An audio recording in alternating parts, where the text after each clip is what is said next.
Chers téléspectateurs, chers auditeurs, enfants de Dieu, filles de la promesse, nous sommes heureux de vous présenter cette émission, La manne du ciel. Une émission dans laquelle nous écoutons la parole de Dieu. Une émission dans laquelle nous découvrons de plus en plus la volonté de Dieu. Nous découvrons la bonté, un Dieu très proche des hommes qui nous aiment. Aujourd'hui, partout dans le monde, il y a un grand mystère qui dépasse énormément notre entendement. Ce mystère n'est pas nouveau.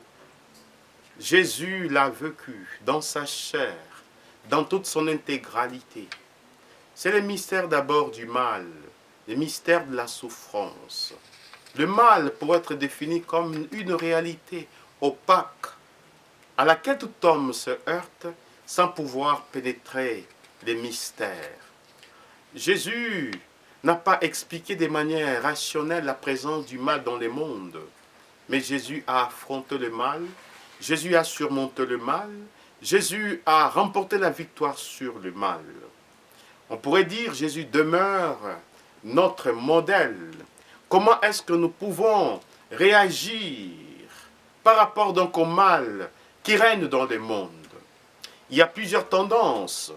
Il y en a qui pensent que comment Dieu est bon, s'il est vraiment bon, pourquoi peut-il permettre à ce que le mal règne des milliers d'années, des siècles, et que ce mal-là est en train petit à petit à détruire notre humanité?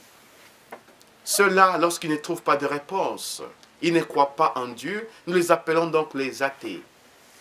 Il y en a qui essayent à un certain moment donc d'apporter la solution au mal, mais ce sont des solutions purement limites. Jésus, dans la prière de notre Père, nous apprend à demander à Dieu notre Père de nous délivrer du mal. Qu'est-ce que c'est ce mal? Est-ce une réalité opaque à laquelle tout homme se heurte? Est-ce que c'est un mal personnifié? Est-ce que c'est un mal actif? C'est-à-dire qui vient de l'homme lui-même, que l'homme pratique, ou c'est un mal subi, tel que la souffrance? Ce mal-là, on pourrait dire, il y a un auteur qui produit ce mal. Cet auteur est appelé Satan. Le mot Satan, en hébreu, signifie celui qui calomnie, celui qui divise. C'est le même mot qui a donné le terme en grec diable, diabolos, les diviseurs. La présence de Satan est réelle. Ce n'est pas un mythe. Satan, ce n'est pas simplement une idée, mais c'est un ange rebelle à Dieu et qui est devenu le premier ennemi de Dieu et le premier ennemi de l'homme. Sa mission présente quelques caractéristiques. Satan veut détruire l'homme, détruire les projets de Dieu au-dedans de nous. Satan veut nous empêcher d'atteindre notre bonheur. Alors comment est-ce que Jésus va remporter la victoire sur Satan? Essayons d'abord de voir la présence de Satan dans l'ancienne alliance. Prenons l'exemple, le livre de Job. Job, comme nous dit son livre, c'était un homme intègre, un craignant Dieu, un homme qui était fidèle à Dieu. Satan, comme nous décrit ses livres, s'est promené sur la face de la terre. Il n'a trouvé aucun homme pareil à Job. Il va demander alors la permission à Dieu de pouvoir porter la main contre Job. Dieu va lui accorder cela, mais tout en limitant son pouvoir. Ne touche pas à sa vie. Le mot vie en hébreu nefesh signifie âme, signifie vie. L'âme, notre âme est entre les mains de Dieu. Jésus nous dit, ne craignez pas ce qui tue le corps, mais qui ne peut pas tuer l'âme. Craignez plutôt celui qui a le pouvoir de tuer le corps et de prendre donc l'âme. Notre âme, c'est ça la véritable vie. Ne touche pas à son âme. Quand Satan va porter la main contre Job, il va d'abord commencer par détruire ses biens. Ça fait partie donc de la stratégie de Satan. Quand Satan va nous détruire, il ne nous attaque pas directement. Il n'attaque pas directement notre corps, surtout quand il s'agit des serviteurs de Dieu. Il va commencer d'abord par nous déstabiliser, détruire nos biens matériels. C'est la mission. La mission de Satan se résume en 3 aspects. Nous dit Jésus, le diable ne vient que pour détruire, voler et égorger. Il détruit, il vole. Tout ce que Dieu a mis à notre disposition, égorger, c'est la finalité, c'est-à-dire nous faire perdre. Job ne va pas nier Dieu. Ce que Satan attendait de Job, c'est que Job se détourne de Dieu et qu'il se convertisse à lui. Mais dans la grande épreuve de Job, il a demeuré fidèle à Dieu. Voilà une des paroles très fortes de Job, Job 19, 25. Moi je sais que mon Rédempteur est vivant et que les derniers, je me lèverai de la poussière. Nu, je suis sorti du sein maternel, nu, je retournerai. Si nous savons acquérir le bonheur comme don du Seigneur, sachons acquérir le malheur comme don du Seigneur, le Seigneur a donné, le Seigneur a repris, que le nom du Seigneur soit béni. Si nous sommes fidèles à la parole de Dieu, automatiquement, les emprises de Satan, toutes les influences négatives sur notre vie s'éloignent. Nous voyons la présence de Satan dans la vie du roi Saül. Saül, c'était un roi choisi par Dieu à la demande du peuple Israël. Mais ce roi-là ne va pas toujours marcher selon la voie de Dieu. Satan va entrer à lui. Satan va l'inspirer. Une violence contre David. Satan cherchera à ce que Saül mette fin à la vie de David. Parce que David sera le roi selon le cœur de Dieu. Voyons la présence de Satan dans la vie de David. David, c'était un homme beau qui craignait Dieu et qui faisait la volonté de Dieu. Mais Satan va les déstabiliser sur un point. Il va toucher d'abord les domaines sentimentaux. David va tomber dans la tentation. Il va regarder la femme de son serviteur jusqu'à ce qu'il pourra sortir.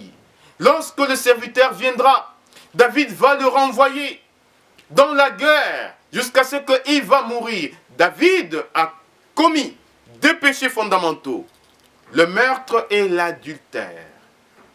Essayons de voir la présence de Satan dans la vie de Sarah.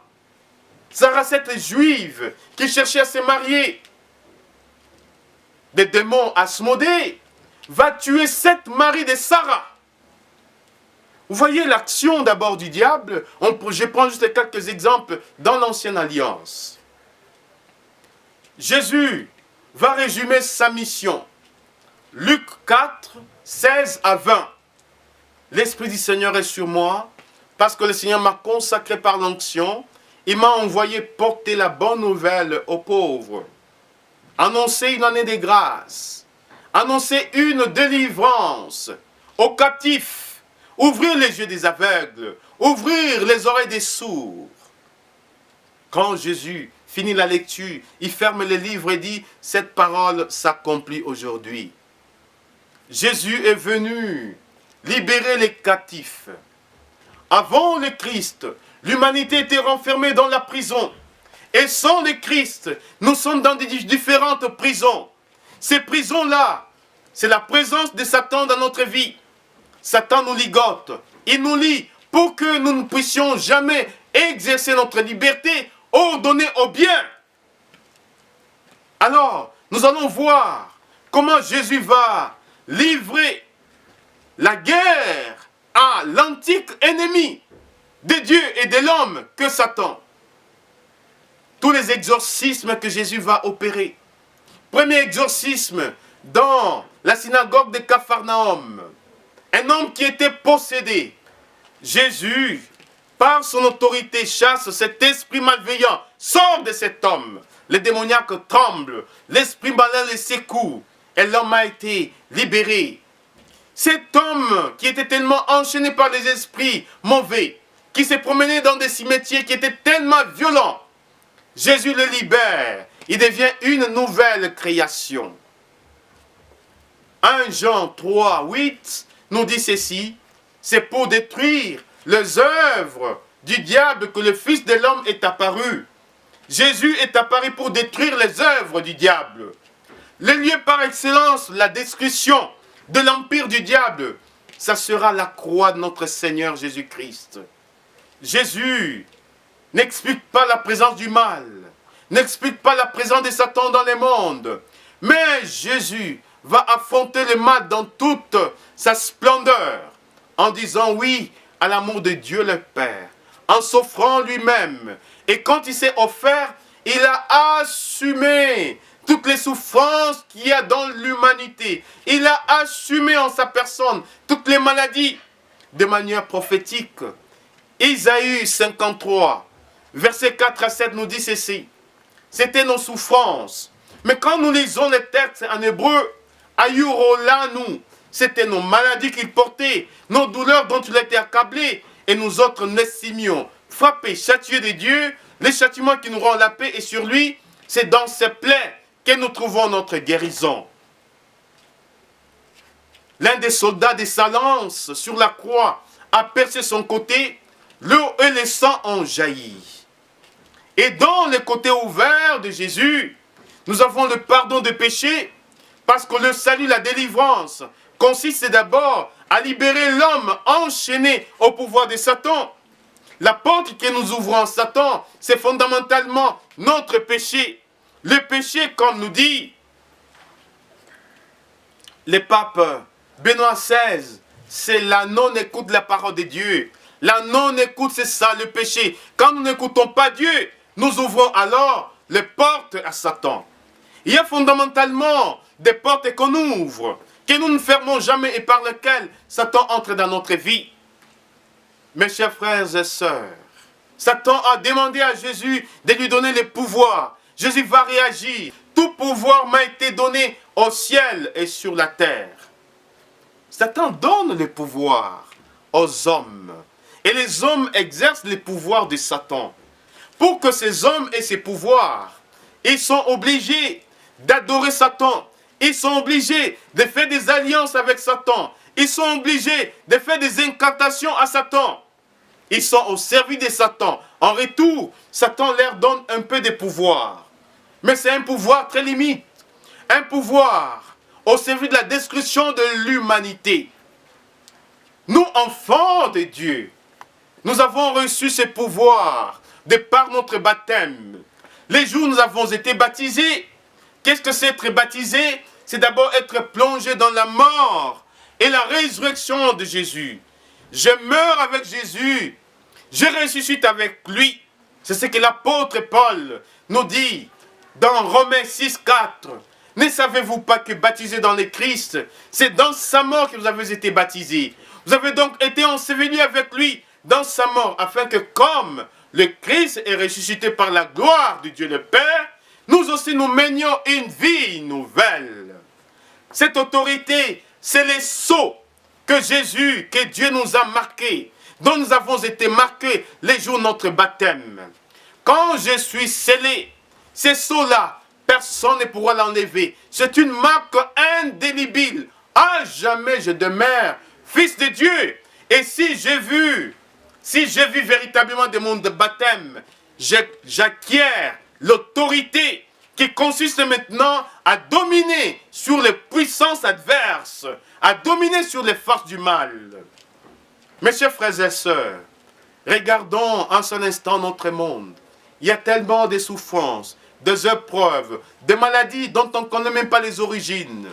Les enfants de Dieu, au lieu de se tourner vers l'Église, dépositaire du salut, car comme dit l'apôtre Paul à Timothée, l'Église est support et colonne de la vérité. Au lieu de se tourner vers l'Église, rencontrer les hommes de Dieu, la tentation est grande, c'est d'aller rencontrer les charlatans, d'aller rencontrer les sorciers, d'aller rencontrer les jeteurs des sorts, les féticheurs, les sorciers. Mais tout ce que nous allons rencontrer, ce sont des acolytes de Satan, parce que Satan leur donne un pouvoir pour soulager quelques maladies, quelques souffrances, mais ce n'est qu'un soulagement. Pour guérir de manière provisoire ou guérison par effet suspensif, c'est une guérison provisoire. Quand Jésus guérit, il guérit les corps, il guérit l'âme. Jésus valorise donc l'esprit. C'est une guérison intégrale. Et cette guérison est appelée salut, la restauration complète de l'homme. Nous devions, mes bien-aimés, vivre la parole de Dieu. Comment vivre de manière perpétuelle de notre délivrance? Cette délivrance que Jésus nous a déjà acquise par le mérite de sa passion, de sa mort et de sa résurrection. Premier élément, vivre dans la vie la sanctification. La vie la sanctification, c'est une vie d'abord qui consiste à vivre la grâce de Dieu dans toute sa splendeur, à éviter les péchés. Et si je tombe dans le péché, je me confesse, je me répands. Il ne faut jamais demander le pardon sans repentance. Il ne faut jamais solliciter la grâce du Seigneur comme une grâce à bon marché. Mais sollicitons cette grâce qui coûte cher, qui découle de la croix de notre Seigneur Jésus. Vivre des sacrements qui sont des moyens de sanctification, particulièrement les sacrements de la confession. Combien d'entre nous bénéficient de ces sacrements? Combien d'entre nous pêchent et vont aller rencontrer les prêtres pour lui dire « Nous avons péché ». Mais nous voyons dans les prêtres un homme pécheur. Celui-là peut-il pardonner mes péchés? Mais ces pouvoirs-là ne viennent pas du prêtre. C'est Jésus qui a donné ces pouvoirs. Et quand le prêtre pardonne les péchés, il les pardonne au nom de Jésus. Vivre du sacrement de l'Eucharistie, lieu de notre sanctification, communier au corps et au sang du Christ, gage du salut. Vivre la parole de Dieu et chercher tous ces moyens de sanctification que sont l'invocation du précieux sang de Jésus sur ma vie, l'invocation du nom de Jésus, nom devant lequel tout genou fléchit au ciel et sur la terre. C'est effectivement cela. Vivre de manière perpétuelle la délivrance. Chers frères et sœurs, découvrons cette délivrance en accueillant pleinement la parole de Dieu dans notre vie. Que Dieu notre Père vous bénisse, qui vous donne de résister au diable, qui vous délivre du mauvais et qui vous donne le discernement pour détecter les pièges de Satan, et que Dieu notre Père vous bénisse, lui qui est éternellement Père, Fils et Saint-Esprit. Amen.